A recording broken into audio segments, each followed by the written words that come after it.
आज मी तुम्हाला लाल मटाची भाजी बनवून दाखवणार आहे। त्यासाठी बघा कढई गरम करत ठेवलेली आहे। त्याच्यामध्ये आपण तेल टाकून घेऊया आणि गरम होऊन देऊया।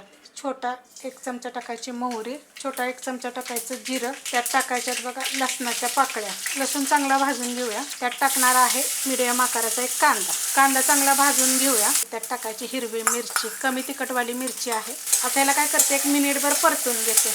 आता याच्यामध्ये बघा भाजी मी आपण मेथीची भाजी कशी आहे अशी नीट करून घेते। मी परतून घेतलेली आहे, राहिलेली पण मी टाकून घेते आणि चांगली मिक्स करून घेते। भाजी सगळी टाकल्यानंतर बघा परतून घेतलेलं आहे चांगलं। आता ह्याच्यात टाकणार आहे मुगाची डाळ। मुगाची डाळ का नाही 4 ते 5 चमचे मी भिजत घातली होती। त्याला मी मिक्स करून घेते। डाळ टाकल्यानंतर बघा चांगलं मिक्स करून घेतलेलं आहे। त्यात टाकायचे आपल्याला आता चवीप्रमाणे मीठ, कारण मोठी जोडी होती आणि अर्धा तास मी भिजत घातली होती बरं का। मुगाची डाळ चांगली भिजली पाहिजे। भिजत घालायच्या अगोदर स्वच्छ धुवून घ्यायची आणि भिजल्यानंतर पण धुवून चांगलं पाणी निथळून घ्यायचं।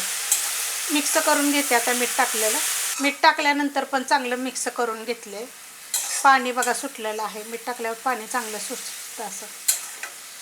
आता ह्याची कशी असतात माहिती आहे का, हे लाल माठाची ना देठ थोडीशी कडक असते, तर एकदम मी कवळी घेतली होती, जास्त जाड अशी घेतलेली होती। जर तुम्ही जाड जर घेतली ना तर बारीक कापून घ्या। मग मी कापलेली नाही आहे, दिसत असं तुम्हाला मेथी कशी आपण नीट करतो तशा पद्धतीनं मी नीट केलेली आहे।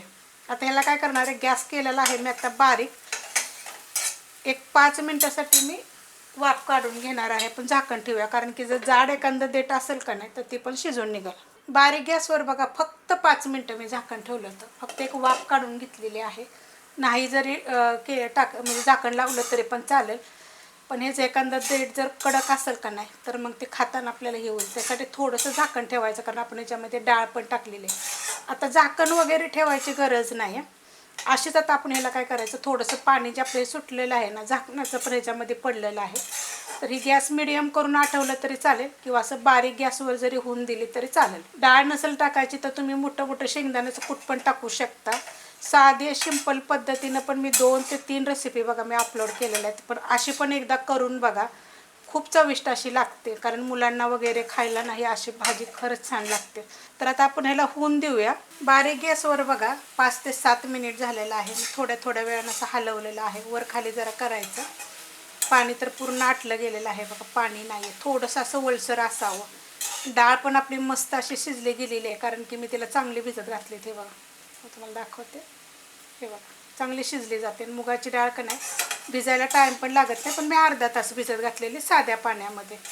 अशा पद्धतीत एकदम झटपट अशी करून बघा एकदा।